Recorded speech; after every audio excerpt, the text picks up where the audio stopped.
एक ऐसा रहस्य जो अब भी कभी कभी हॉस्टल की खामोश रातों में सांस लेता है। एक पहाड़ी गांव में एक व्यक्ति पहाड़ से सामग्री लाने जा रहा था, लेकिन रास्ते में वह बिजली की चपेट में आकर अस्पताल पहुंच गया। इस घटना के बाद जांच अधिकारी काफी शर्मिंदा महसूस कर रहा था। तभी अचानक अस्पताल के ही एक कमरे से जोर जोर की आवाजें आने लगी। जब वो वहां पहुंचा तो देखा कि वही पहला संदिग्ध व्यक्ति, जिस पर एक दंपति की हत्या का शक था, तड़प रहा था और फिर पल भर में उसकी मौत हो गई। अब दोनों मामलों के मुख्य संदिग्धों की रहस्यमय मौतें हो चुकी थी, जिससे अधिकारी को गड़बड़ी का एहसास होने लगा। उसी रात जब वह घर के आंगन में बैठकर इन दोनों मामलों की कड़ियां जोड़ने की कोशिश कर रहा था, तभी उसकी बेटी के कमरे से चीख सुनाई दी। वह भागकर अंदर गया और देखा कि उसकी बेटी भी अजीब ढंग से कांप रही थी। ठीक वैसी ही हरकतें जैसी पहले संदिग्ध में देखी गई थी। बेटी की हालत बिगड़ती देख अधिकारी ने गांव के एक स्थानीय युवक की मदद ली और वे एक जापानी व्यक्ति के घर पहुंचे।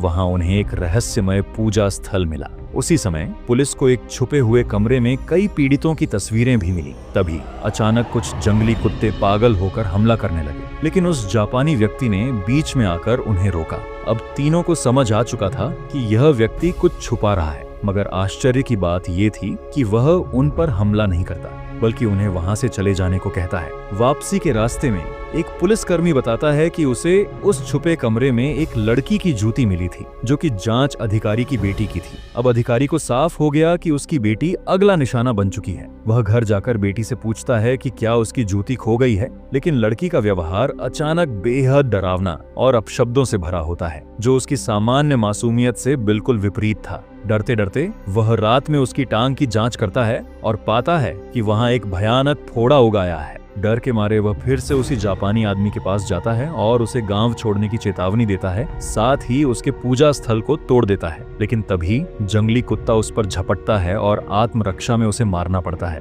जब वह वापस घर लौटता है तो महसूस करता है कि उसके शरीर का आधा हिस्सा सुन्न पड़ गया है और उसी मरे हुए कुत्ते की लाश अब किसी ने उसके घर के दरवाजे पर लटका दी थी। उसकी पत्नी डर के मारे कांपने लगती है और फिर पास के घर से भी डरावनी चीखें आने लगती हैं। उसे अब यकीन हो जाता है कि यह सब उस जापानी व्यक्ति की काली ताकतों का काम है, लेकिन उससे पहले कि वह उसे पकड़ सके, उसे अपनी बेटी को बचाना होगा। वह गांव के एक प्रसिद्ध तांत्रिक के पास जाता है, जो बेटी की हालत देखकर सीटी बजाता हुआ दौड़ने लगता है। फिर वह आंगन में रखे पानी के बड़े मटके को मंगवाता है और तुरंत तांत्रिक अनुष्ठान शुरू करता है। जैसे ही तांत्रिक क्रिया पूरी होती है, लड़की बेहोश हो जाती है। तांत्रिक पूछता है कि क्या हाल ही में उस व्यक्ति ने किसी अपवित्र चीज के संपर्क में आया था। तब अधिकारी को याद आता है कि उसने जापानी व्यक्ति के घर में वह पूजा स्थल तोड़ा था। अब तांत्रिक बताता है कि वही बुरी आत्मा लड़की में समा गई थी और अगर समय रहते उपाय न किया गया होता तो नतीजा और भी भयानक हो सकता था। रात होते होते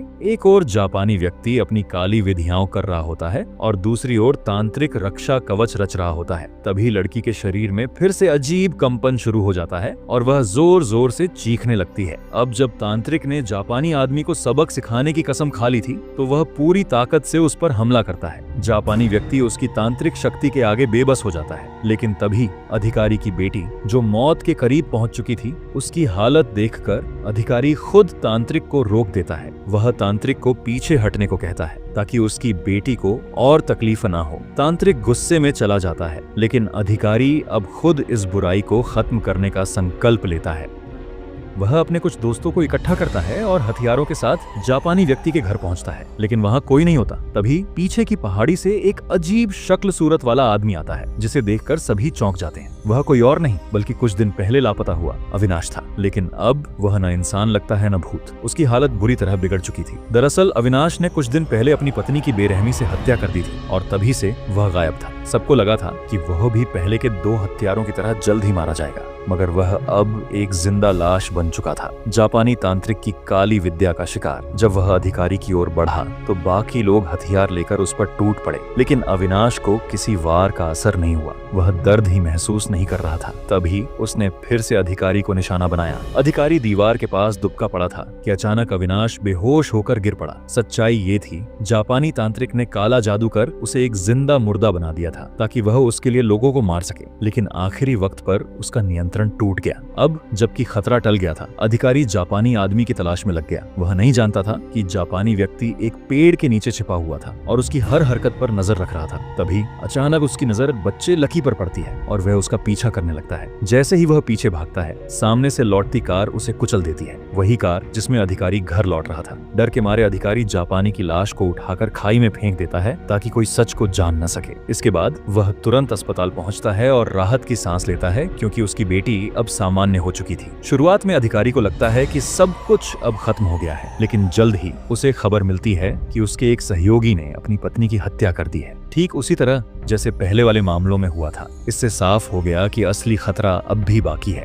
इसी दौरान तांत्रिक अधिकारी के घर पहुंचता है ताकि उसे सच्चाई बता सके, लेकिन वहां उसे दरवाजे पर लकी खड़ा मिलता है। लकी की आंखों में कुछ अजीब सा था, जिससे तांत्रिक डर के मारे वहां से भाग जाता है। लेकिन भागते समय उसके चारों ओर उड़ती काली परछाइयां उसका पीछा करती हैं। यह समझते हुए कि वह चाहकर भी इस गांव से नहीं निकल सकता, तांत्रिक आखिरकार अधिकारी के साथ मिलकर लकी से लड़ने का फैसला करता है। वह तुरंत अधिकारी को फोन करता है और चेतावनी देता है कि लकी उसकी बेटी को नुकसान पहुंचा सकता है, क्योंकि उसने उसे अभी अभी उसके घर के बाहर देखा था। अधिकारी तेजी से घर लौटता है, लेकिन बेटी गायब थी। वह बाहर निकलता है तो लकी उसे रोकता है और कहता है कि उसकी बेटी अब घर लौट चुकी है, लेकिन अधिकारी घर नहीं लौटे, वरना सभी मारे जाएंगे। अधिकारी को यह बात बेतुकी लगती है, क्योंकि उसने खुद जापानी व्यक्ति को मारकर खाई में फेंका था। लकी कहता है कि वह एक अमर आत्मा है और उसे सिर्फ वही खत्म कर सकता है। अधिकारी अभी सोच ही रहा था कि तभी तांत्रिक का फिर से फोन आता है और वह तुरंत उसे घर लौटने को कहता है। जब अधिकारी घर पहुंचता है तो सब कुछ खत्म हो चुका होता है। उसकी पत्नी और बेटी की लाशें घर में पड़ी थीं, जबकि उसकी बेटी, जो अब बुरी आत्मा के वश में थी, बाहर खड़ी होकर यह सब देख रही थी, बिना किसी भाव के। अब अधिकारी को समझ आता है कि असली रक्षक लकी था और असली राक्षस जापानी व्यक्ति, जिसे सबने नजरअंदाज किया। वह जमीन पर गिरकर बिलखने लगता है, क्योंकि अब सब कुछ तबाह हो चुका था। वहीं तांत्रिक छुपकर अधिकारी की फोटो खींचता है और यही खुलासा करता है कि वह शुरू से जापानी तांत्रिक का साथी था। उन दोनों ने मिलकर ही गांव में मौत और डर का खेल रचा था। तांत्रिक ने पैसे के लिए और जापानी ने अपनी काली लत के लिए। सब कुछ अधिकारी की आंखों के सामने हुआ और फिर भी वह समय रहते सही लोगों पर विश्वास नहीं कर सका। इसी कारण उसने खुद अपने हाथों से अपने परिवार को खो दिया।